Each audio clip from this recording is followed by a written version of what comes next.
자, 오늘도 우리에게 주신 기도 제목 같이 나누겠습니다. 오직 하나님만이 참 신이심을 믿게 하시고 오직 예수님만이 구원자이심을 믿고 전하게 하소서. 아멘. 아멘. 매우 중요한 진리의 기도 제목입니다. 오직 하나님만이 참 신이심을 믿게 하시고 오직 예수님만이 구원자이심을 믿고 전하게 하소서. 이 세상에서 어떤 사람이 가장 많은 지식과 학문을 배웠다 해도 결코 스스로 가질 수 없는 지식이 있어요. 그것은 바로 하나님에 대한 올바른 지식이에요. 그리고 예수 그리스도를 통해서 주시는 구원의 은총이에요. 사도 바울은 그 당시에 가장 뛰어난 지성과 지혜가 뛰어나다는 도시 아덴에 가서 복음을 전합니다. 아덴 또는 이제 우리는 아테네로 잘 알고 있죠. 옛날 고대 그리스의 수도죠. 이 아덴은 서양 철학의 발상지예요. 그러니까 모든 지성의 출발점이라는 거죠. 여러분이 잘 아시는 소크라테스, 플라톤, 아리스토텔레스와 같은 유명한 철학자들이 있던 곳이에요. 그리고 아덴은 철학뿐만 아니라 오늘날까지 영향을 미치는 수사학, 문학, 과학이 가장 발달한 도시였어요. 그래서 아덴은 이렇게 표현됐습니다. 모든 지혜의 본고장이라고 불리웠고요. 아덴 사람들은 자신들이 지식이 많고 지혜가 많은 것으로 자부심과 긍지가 대단했다는 겁니다. 그러나 바울은 아덴에 가서 굉장히 충격을 받아요. 지성의 본고장이고 인간의 모든 학문이 출발하는 그러한 문화 속에 그는 실제적으로 눈에 보이는 것은 너무나도 다른 모습이었어요. 왜냐하면 바울의 기대와는 달리 너무나도 많은 우상들과 신전들이 있었기 때문이에요. 지성이 있는 자의 실상이 결국 우상 숭배였다라는 거예요. 16절 보세요. 바울이 아덴에서 그들을 기다리다가 그 성에 우상이 가득한 것을 보고 마음에 격분하여. 그래서 마음에 격분했다는 말은 원어적으로 보면 그 마음속에 있는 영이 분노하여 불타오르고 있었다라는 거죠. 왜 그랬을까요? 최고의 지성과 이성을 가진 자들이 하나님께서 가장 싫어하시는 우상들을 너무나도 많이 만들고 섬기고 있었기 때문이에요. 이렇게 인간이 자랑하는 지성과 학문도 살아계시고 유일한 하나님을 올바로 찾지 못한다는 증거예요.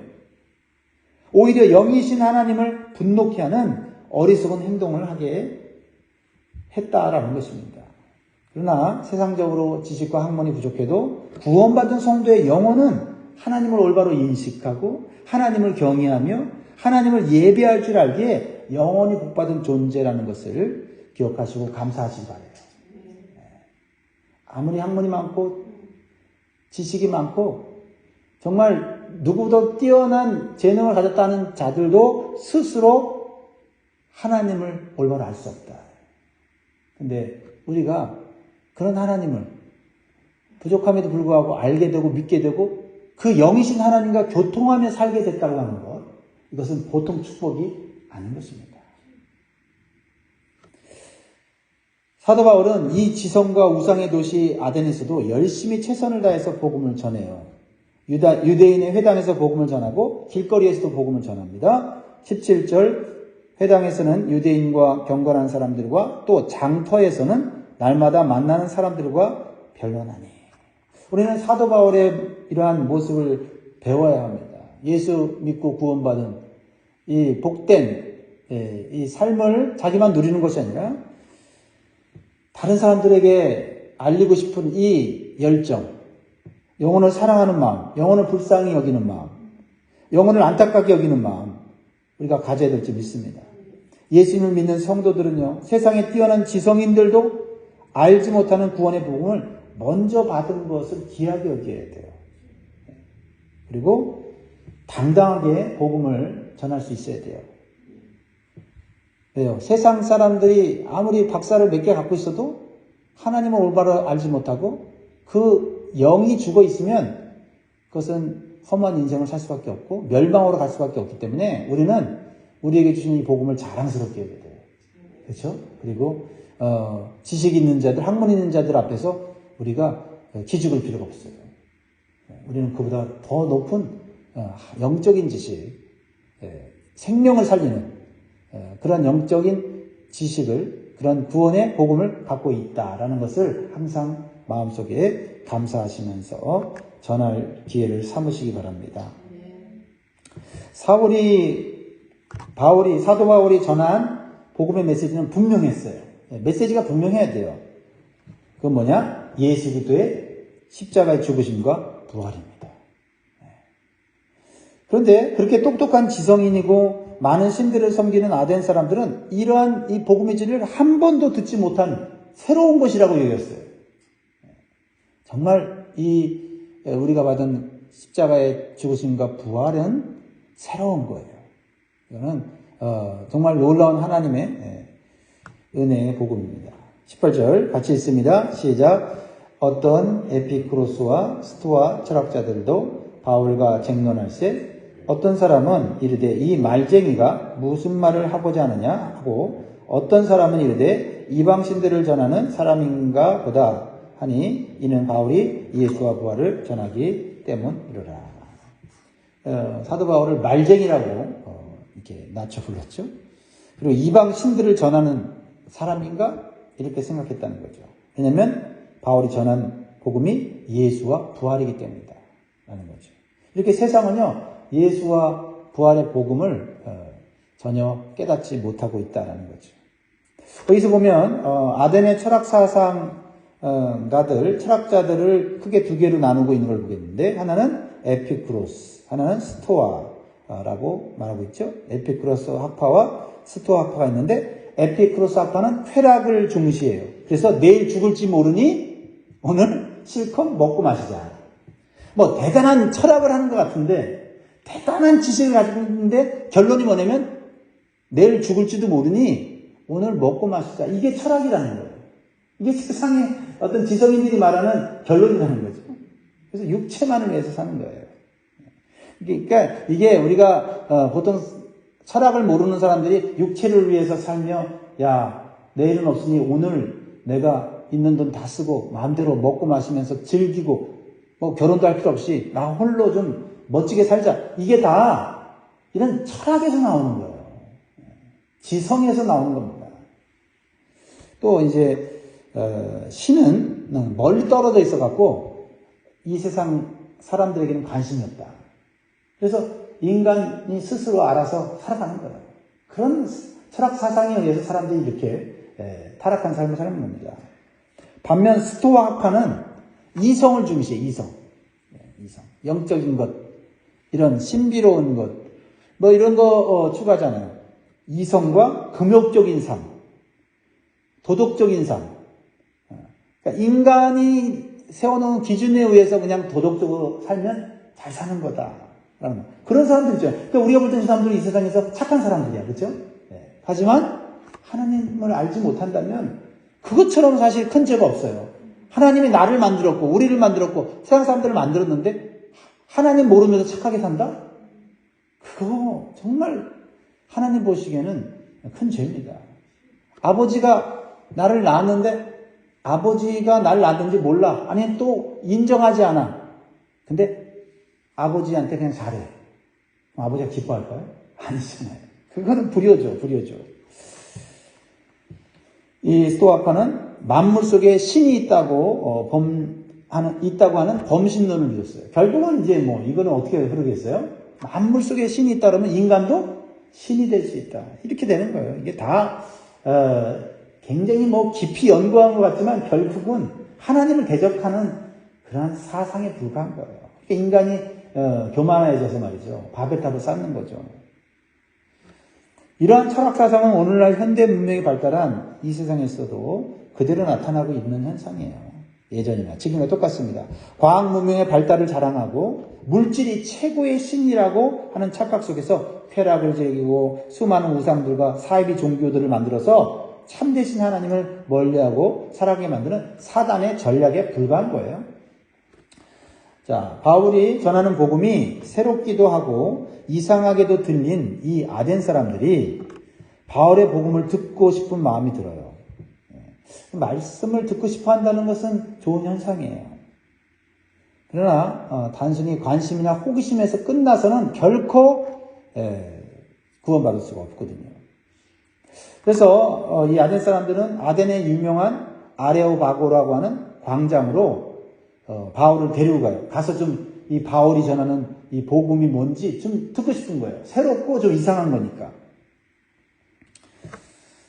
아덴 사람들은 항상 새로운 것을 추구하는 사람들이었어요. 볼까요? 19절 보세요. 그들이 붙들어 아레오바고로 가며 말하기를 네가 말하는 이 새로운 가르침이 무엇인지 우리가 알 수 있겠느냐? 네가 어떤 이상한 것을 우리 귀에 들려주니 그 무슨 뜻인지 알고자 하노라 하니 모든 아덴 사람과 거기서 나그네 된 외국인들이 가장 새로운 것을 말하고 듣는 것 이외에는 달리 시간을 쓰지 않음이더라. 가장 새로운 것, 최신 것, 영원한 진리보다는 최신 것을 좋아하고 지나간 것은 식상하게 여기는 그런 태도를 가졌다는 거예요. 또 오늘날로 말하면 옷이나 신발이나 가방이 신상품이 나왔다고 하면 눈이 벌게져 갖고 신상품 그거 사려고 막 밤새 줄 서고 이런 이런 세상의 형태예요.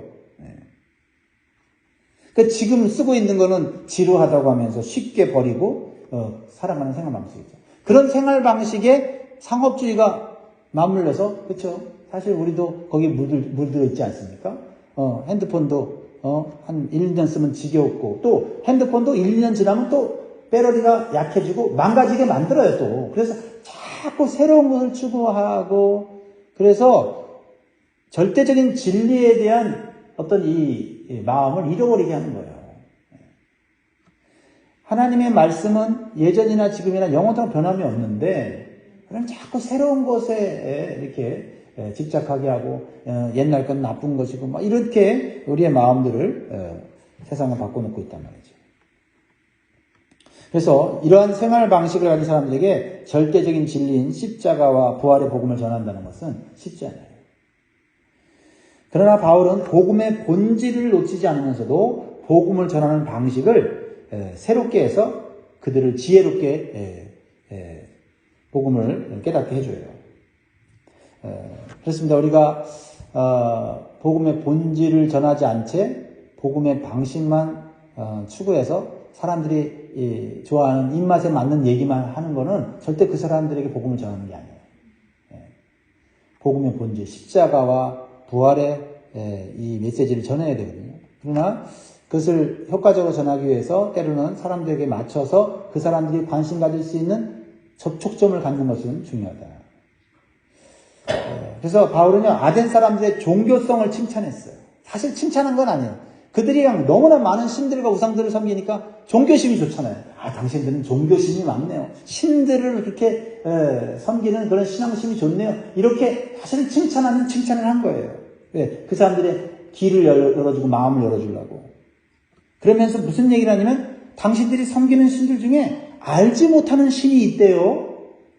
하면서 알지 못하는 신, 그들이 섬기는 알지 못하는 신에 대한 이야기를 하면서 하나님, 유일하신 창조주 하나님을 소개하고 있다는 거죠.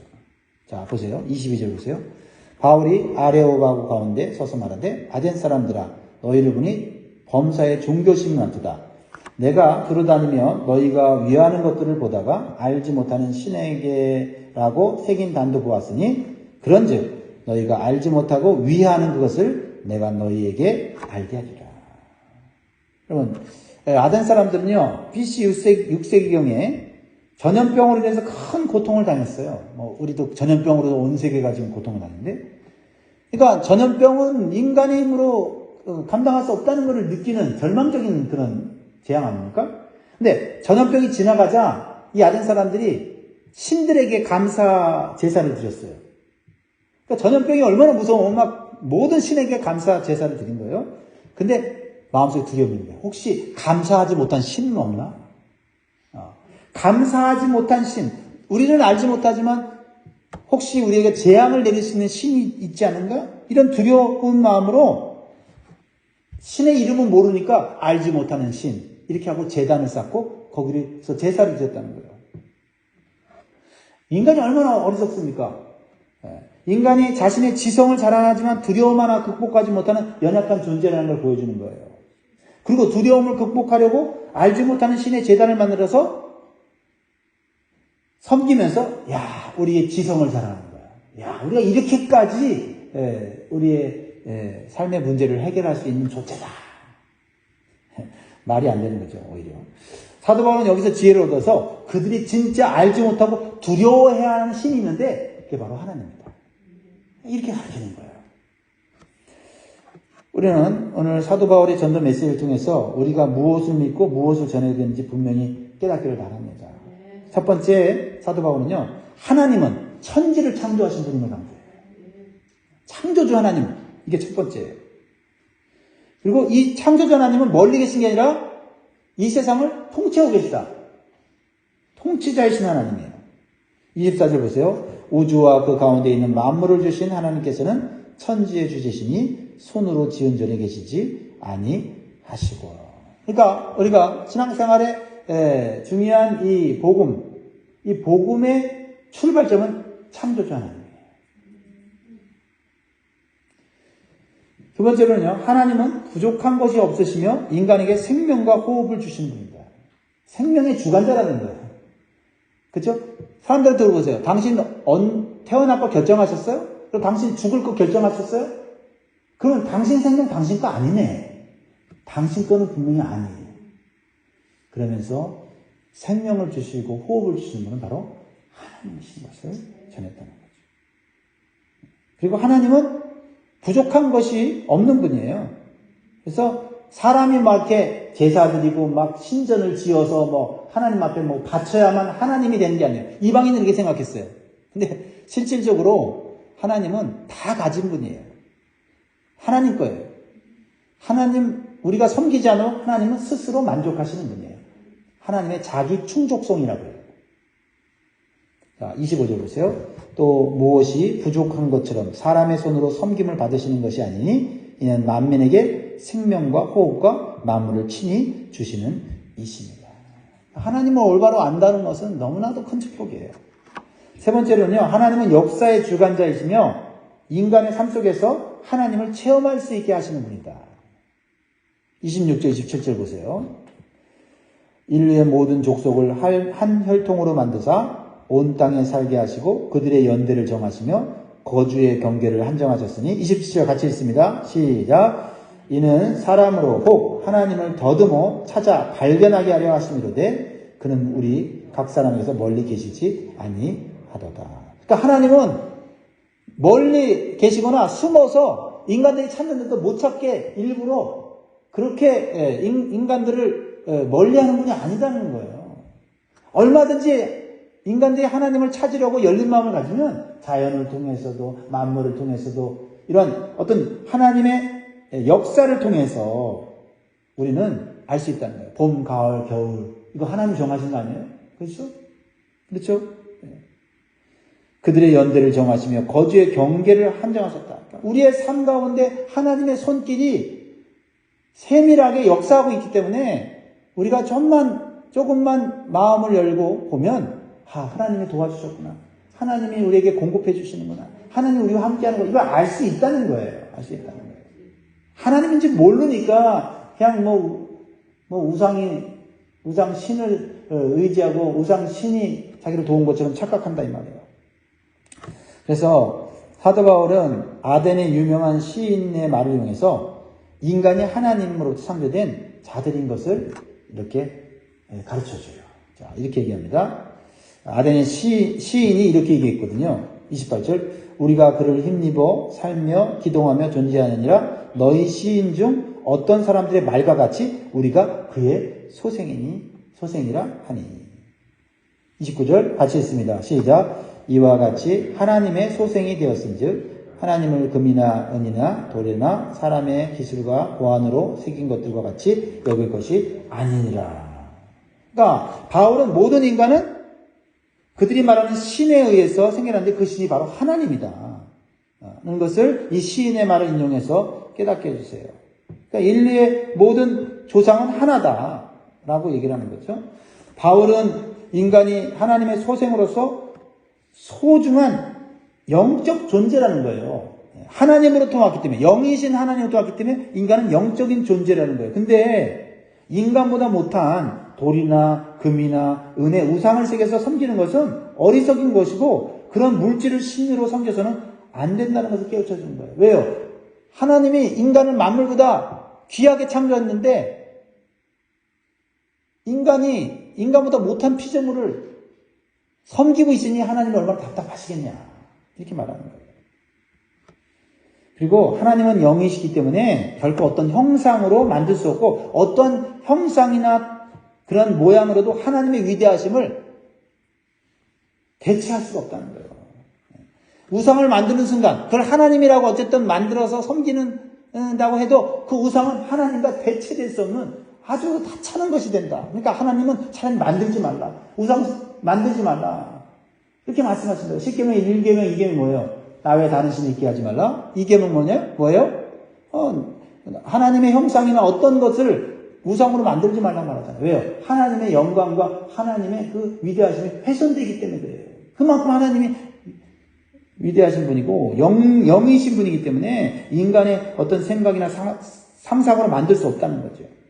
거기다가 인간은 그런 위대한 하나님의 형상으로 창조된 귀중한 존재이기 때문에 인간보다 못한 자연 앞에 엎드리지 말라는 거예요. 인간이 귀하다는 거예요. 얼마나 좋은 이 메시지입니까?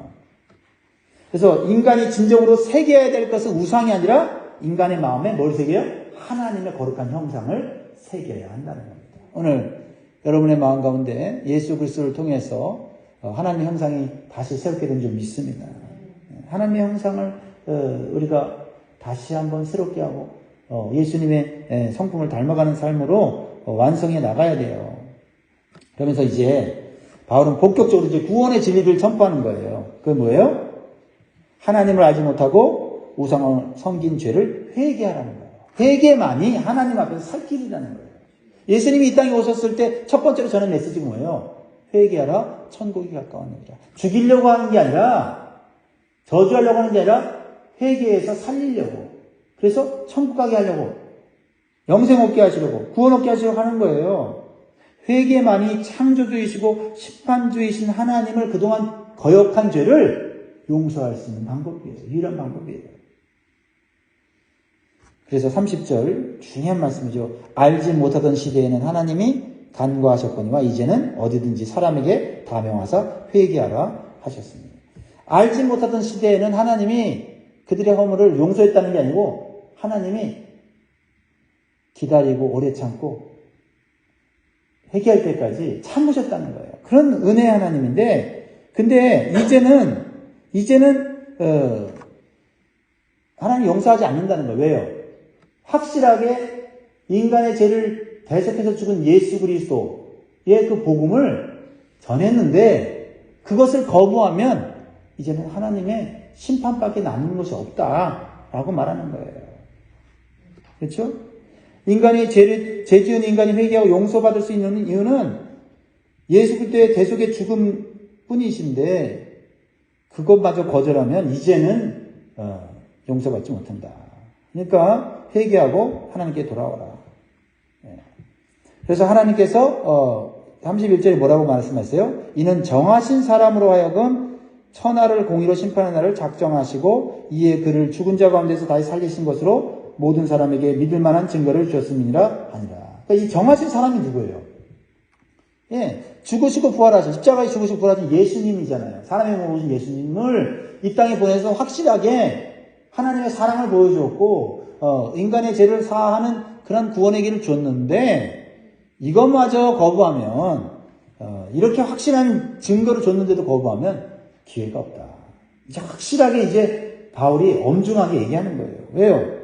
예수 믿는 거 그냥 교회 다니고 설렁설렁 그냥 뭐 사람들하고 어울리면서 착하게 사는 뭐 그런 정도로 구원받는 게 아니라는 거예요. 이거는 회개해야 된다는 거죠. 엄청난 이것은 하나님의 사랑이고 자비예요. 그리고 그동안 인간이 지었던 죄는 죽어 마땅한 하나님을 모르고 우상을 섬겼던 큰 죄란 말이에요. 근데 하나님 참으셔서 하나님이 정하신 사람 예수 그리스도를 보내셔서 구속의 은총을 베풀어 주셨다. 그것이 바로 사도 바울이 전하는 부활의 복음이다라고 오늘 말씀이 증거하고 있는 것입니다. 그래서 복음을 받아들인 자에게는 생명과 구원이지만 받지 않는 자들에게는 심판받는 증거가 된다라는 거예요. 이렇게 사도 바울은 지성을 자랑하지만 우상이 가득한 아덴에서 복음을 열심히 전했습니다. 근데 다른 곳에서와 달리 데살로니가나 베레와 달리 소수의 사람들만 구원을 받았어요. 그러니까 자신의 지성을 자랑하고 지식을 자랑하는 교만한 사람들은 구원받기가 쉽지 않아요. 자, 34절 마지막 절을 볼까요? 시작. 몇 사람이 그를 가까이 하여 믿으니 그 중에는 아레오바고 관리 디오누시오와 다말이라. 이는 아는 여자와 또 다른 사람들도 있었더라. 예, 그렇습니다. 그러나 여러분 그럼에도 불구하고 이렇게 우상이 가득한 곳에서도 복음의 열매는 맺힌다. 그러므로 우리는 어디서든 복음을 전하는 사명을 잘 감당해야 된다라는 거죠. 그리고 그러면서 우리가 감사한 것은 이렇게 하나님의 은혜를 베풀고 예수 그리스도께서 우리에게 구원의 길을 줬는데도 이렇게 예수 믿고 복음 받기가 힘든 악한 세상에 살고 있다는 거예요. 그러므로 먼저 구원받는 것 오늘 감사하면 좋겠어요. 이거 놓치면 안 됩니다. 이거 붙잡고 날마다 그 은혜를 찬양하면서 사시는 즐거운 복된 날 되시기를 주의 이름으로 축복합니다. 기도하겠습니다.